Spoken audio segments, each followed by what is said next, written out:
Hello everyone. So in this video we'll be seeing problem solving by searching. Okay. Now so far we have seen what are agent programs, what are the types of agent programs, what are environment, what are the types of environment. Okay. अब हम लोग देखेंगे कि ये जो agent programme जिसके बारे में हम लोग स्टडी किए उसको हम लोग प्रॉब्लम सॉल्विंग के लिए कैसे यूज कर सकते हैं. But first let us see what is searching. Okay. होता क्या है ना कि कभी कभी अगर हम लोग के पास कोई प्रॉब्लम है तो उसका करेक्ट सोल्यूशन क्या है वो हम लोग को ऑब्वियस नहीं होता. ठीक है. एकदम तुरंत हम लोग पता नहीं कर सकते कि हमको क्या एक्शन परफॉर्म करना है to solve this problem. We have to follow a sequence of steps that ultimately solve the problem. ठीक है. प्रॉब्लम सॉल्विंग एजेंट जो है ना उसका फंडामेंटल यही है. वो क्या करता है ना, वो एक सीक्वेंस ऑफ एक्शंस को फाइंड आउट करता है जो गोल स्टेट तक हम लोग को रीच करवाए. हमारा जो एम है, हमारा जो ऑब्जेक्टिव है ऑफ दैट प्रॉब्लम वो रीच करवाए. So when the correct action to be taken is not obvious and the agent needs to plan and consider a sequence of action that form a part to a goal state, such an agent is called problem solving agent. So problem solving agent वो agent होता है ना जो plan करता है एक sequence of actions that form a part to a goal state. Okay. अब ये जो action, sequence of action perform कर रहा है, decide कर रहा है, ठीक है, वो जिस process से compute कर रहा होता है पूरा sequence of action, ठीक है, उसको हम लोग search बोलते हैं. The entire process is called search. अब ये जो प्रॉब्लम सॉल्विंग प्रोसेस है या फिर जो प्रॉब्लम सॉल्विंग एजेंट है उसका ये चार पार्ट्स होता है. ठीक है. एक होता है goal formulation. First phase is the goal formulation. इस फेज में क्या होता है ना कि एजेंट अडॉप्ट्स द गोल. उसको पहले पता तो होना चाहिए कि वो प्रॉब्लम में अचीव क्या करना है, what is the objective of the problem. ठीक है. This is the stage of goal formulation. Objectives are limited. Goal formulation का फायदा क्या होता है ना कि हमारा जो ऑब्जेक्टिव्स है, the things that we need to achieve, वो लिमिट हो जाता है, जिससे एक्शंस जो कंसीडर करना है, ठीक है, वो भी लिमिट हो जाता है. उससे एजेंट को सोल्यूशन फॉर्म करने में फाइंड आउट करने में इजी हो जाता है. प्रॉब्लम फॉर्मुलेशन मतलब हम लोग एजेंट को पूरा डिस्क्रिप्शन दे रहे हैं कि क्या क्या स्टेट्स है एनवायरनमेंट का, क्या क्या एक्शंस है जो परमिसिबल होगा उसके लिए. ठीक है. All these things come under the problem formulation, describing the problem to the agent. Okay. Search is the phase in which the agent is considering a sequence of action, computing the sequence of action that reach the goal. Okay. जो sequence हम लोग को ये गोल को reach करवाए उस sequence को हम लोग सोल्यूशन बोलते हैं. एग्जीक्यूशन क्या होता है ना, execute actions in the solution. After we done all these things, last part क्या होगा, एग्जीक्यूशन. हम लोग गोल फॉर्मुलेशन कर लिए, फिर प्रॉब्लम फॉर्मुलेशन कर लिए, फिर हम लोग सर्च में हम लोग पूरा सोल्यूशन भी फाइंड आउट कर दिए. अब लास्ट स्टेज क्या होगा, एग्जीक्यूट करना अपने एक्शन को. So execution is the last stage. अब जो भी हम लोग डिस्क्रिप्शन दिए हैं to the agent about our problem, if our modelling is correct, okay, तो एक बार सोल्यूशन मिल गया उसके बाद एजेंट को अपना एनवायरनमेंट को ऑब्जर्व करने का जरूरत ही नहीं है. वो सिंपली अपना जो सोल्यूशन है उसका स्टेप्स को एग्जीक्यूट करना शुरू कर सकता है. ठीक है. Ignoring whatever percept it is getting, whatever is happening in the environment, and it is guaranteed to reach the goal. ठीक है. व्हाटएवर टारगेट उसका है वो अचीव करेगा even after ignoring its percepts and ignoring what is happening in the environment, if the model is correct. This system is called open loop system. Why open loop? Because the loop between the environment and the agent becomes open. ठीक है. अब environment close कब होता है ना, जब वो constantly environment से percept ले रहा है एजेंट, फिर उस पे actions ले रहा है upon the environment using actuators. ठीक है. open हो गया मतलब अब तो वो कोई percept ले ही नहीं रहा ना, वो consider ही नहीं कर रहा, तो इसलिए open loop system. Loop between agent and environment is broken. अगर मॉडल मेरा करेक्ट नहीं है, हमको डाउट है कि ये मॉडलिंग करेक्ट नहीं है, इसमें कुछ अनसर्टेनिटी हो सकता है, ठीक है, तो परसेप्ट्स नीड टू बी मॉनिटर्ड. हमेशा ऑल द टाइम हमको परसेप्ट को मॉनिटर करना होगा कि मेरा एनवायरनमेंट में क्या हो रहा है, उसके अकॉर्डिंग हम हर एक स्टेज में अपना एक्शन लेंगे, डिसीजन लेंगे. इसको हम लोग क्लोज लूप सिस्टम बोलते हैं. Now let us see how we can define a search problem. ठीक है. एक सर्च प्रॉब्लम को डिस्क्राइब कैसे करेंगे. सबसे पहला चीज है set of possible states that environment can be in. We mention this is called the state space. ठीक है. Space of states the environment can be in. इसको हम लोग in a form of state set भी represent कर सकते हैं, where the elements will be all the states that the environment can be in. Then we mention the initial state. What is the initial state of the environment? Okay. Goal state. What is the state of the environment that is aimed to achieve? Now action available to the agent. ठीक है. ये भी mention करना जरूरी है कि in order to solve the search problem, what are the actions, permissible actions that the agent can perform. Action S will return a set, okay, of actions that the agent can take up or perform if it is in a state S environment. If S is the state of the environment, then in this state what are the actions that the agent can perform. ठीक है. Set of actions that can be executed in state S. Transition model क्या करता है, ये बताता है agent को that if it does action A in state S, तो उसका consequence क्या होगा, उसका resulting state क्या होगा. ठीक है. ट्रांजिशन मॉडल वो करता है, वो रिटर्न करता है. रिजल्ट ऐसे क्या करता है, इट रिटर्न्स कि in state S if action A is perform then what is the resulting state. Okay. So basically जो ट्रांजिशन मॉडल है वो पार्ट ऑफ द प्रोग्राम है जो मैप करता है consequence of doing an action to the resulting state and ये जो function implement कर रहा है वो रिजल्ट ऐसे है, ठीक है, रिजल्ट ऐसे। नाउ एक्शन कॉस्ट क्या होता है, अगर हम कोई एक्शन परफॉर्म कर रहे हैं ए ऑन स्टेट एस, ठीक है, to get the resulting state S dash, ठीक है, तो ये पूरा एक्शन का मेरा कॉस्ट क्या होगा, that is the action cost function. Now there are certain terminologies, let us go through them. Path क्या होता है, it is the sequence of action, ठीक है, any sequence of action is called a path. Solution क्या होता है, it is sequence of action path from initial state to goal state, ठीक है।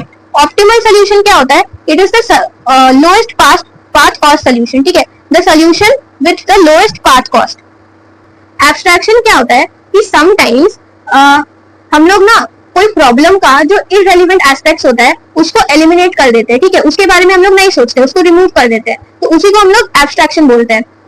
For example, if I have to reach okay one place to the other place, okay, now in my starting place there can be buses, okay, cars, many things, जो this place to that place हम लोग को reach करवा दे, ठीक है, तो वो सब चीज तो इंपॉर्टेंट है to take our actions, okay, but in that place there can be some street hawkers also, there can be some vendors also, ये सब part is not important, तो इसको हम लोग eliminate कर सकते हैं, ठीक है, ये सब irrelevant है हम लोग के लिए to find the solution, तो इसी को हम लोग abstraction बोलते हैं।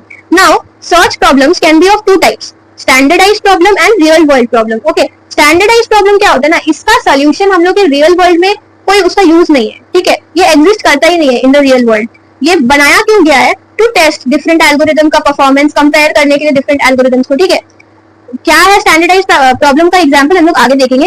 रियल वर्ल्ड प्रॉब्लम क्या होता है, जिसका सोल्यूशन, जो प्रॉब्लम का सोल्यूशन हम लोग रियल वर्ल्ड में अप्लाई करते हैं, ठीक है, एंड ये बहुत डायनामिक होता है, क्योंकि ये रियल वर्ल्ड में everything is dynamic, it's always changing, okay. Standardize problem में ना डिस्क्रिप्शन हम लोग को एप्टली नोन होता है, कि हम लोग को पता है, ऑब्वियस है कि ये चीज इसका डिस्क्रिप्शन है, एग्जैक्ट डिस्क्रिप्शन पता होता है, ठीक है, बट रियल वर्ल्ड में डायनामिक है तो हम लोग को नहीं पता रहता है exact. So The 8% problem is an example of standardized problem, ठीक है, जो साइंटिस्ट बनाए हैं डिफरेंट एल्गोरिथम्स का परफॉर्मेंस को टेस्ट करने के लिए, कंपेयर करने के लिए। 8% में होता क्या है, see there is a 3x3 tile, okay, we have 3x3 मतलब 9 टाइल्स होता है। द 8% मीनिंग, ये जो टाइल्स है they will be numbered from 1 to 8, okay, with a blank space in between. Blank space का मतलब क्या होता है ना, कि ये जगह खाली रहता है, इसमें कुछ भी नहीं है, ये स्पेस में कुछ भी नहीं है, ठीक है, खाली है। What is the aim of the 8% problem, हम लोग को एक इनिशियल स्टेट दिया जाता है जो कि कोई भी कॉन्फ़िगरेशन हो सकता है, ठीक है, तो इस स्टेट से हम लोग का एम होता है एक गोल स्टेट रीच करना। For example I have given a goal state here, ये कोई भी और भी कॉन्फ़िगरेशन हो सकता है, ठीक है। Let us see how are we describing this problem, we saw no कि how are we describing the search problem, तो 8% को कैसे डिस्क्राइब करेंगे देखते हैं। सबसे पहले हम लोग स्टेट स्पेसिफाई करते हैं, स्टेट मतलब the location of each tile, then we specify the initial state, ठीक है, what is the state that the 8% configuration, initial configuration क्या है, ठीक है। गोल स्टेट मतलब what is the goal configuration aim to achieve. Actions मतलब कि the possible moves, the permissible moves, ठीक है, at every stage. Blank space can move up down left right, okay. So as I said, ये ना, ये blank space मतलब कि खाली जगह है, ठीक है, दिस इज एम्प्टी, ओके। तो 4 जो है वो यहाँ आ सकता है, 2 जो है वो नीचे आ सकता है, 8 यहाँ आ सकता है, 6 यहाँ आ सकता है, ऐसे कर करके we have to achieve one configuration, the goal configuration, okay. Transition model क्या करता है, ये मैप करता है स्टेट एंड रिजल्टिंग स्टेट को, ठीक है, रिजल्टिंग स्टेट एंड एक्शन को, ओके, कि एक स्टेट में अगर हम एक एक्शन परफॉर्म करें तो उसका रिजल्टिंग स्टेट क्या है, वो ट्रांजिशन मॉडल हम लोग को बताता है। एक्शन कॉस्ट इज की हर एक्शन का कॉस्ट क्या है, ये या तो यूनिफॉर्म हो सकता है, मतलब if you move left right up down whatever, या तो वो यूनिफॉर्म हो सकता है कॉस्टिंग द सेम, या तो ऐसा हो सकता है कि maybe if you move left तो it will cost you more than if you move the tile right, और मे बी अप और down, okay.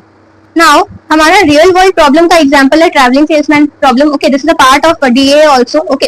So travelling sales person problem में क्या होता है ना, कि the salesman is starting from one location, initial city, okay, and उसको से 5 अदर सिटीज को ट्रैवल करना है, okay, and it has to come back to its initial city.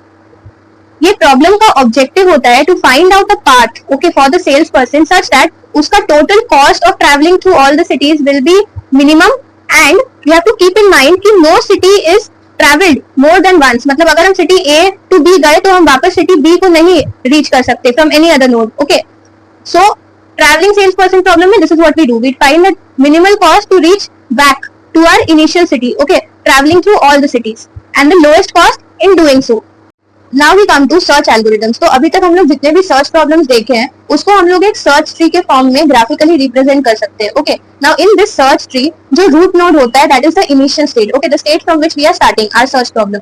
जो नोड्स होते हैं, जो बाकी चाइल्ड नोड्स होते हैं, वो स्टेट होते हैं इन द स्टेट स्पेस। मतलब कि सपोज अगर हम 8 पजल का ले, ठीक है, तो जो मेरा इनिशियल कॉन्फ़िगरेशन है उसमें अगर हम लेफ्ट जो ब्लैंक टाइल था उसको अगर हम लेफ्ट मूव करें, ठीक है, तो जो रिजल्टिंग स्टेट है वो मेरा एक चाइल्ड नोड हो सकता है। अगर हम उसको अप मूव करें तो वो एक और चाइल्ड नोड फॉर्म कर सकता है जो रिजल्टिंग स्टेट है। देन अगर हम उसको राइट मूव करें तो वो एक और चाइल्ड नोड हो सकता है। अगर हम उसको डाउन मूव करे तो वो एक और चाइल्ड नोड फॉर्म कर सकता है, ठीक है, जो रिजल्टिंग स्टेट है। Now from that state, from the resulting state again there can be other child nodes depending on what action you are taking, and जो एजेस होता है दे आर द एक्शन, ठीक है, up down left right. Okay, now what is the advantage of constructing this search tree? इससे ना अगर हमको initial state से कोई भी एक और स्टेट का पाथ जो है वो फाइंड करना है, that becomes easy. Okay, what are the steps to attain that state? That becomes easy to trace down the search tree.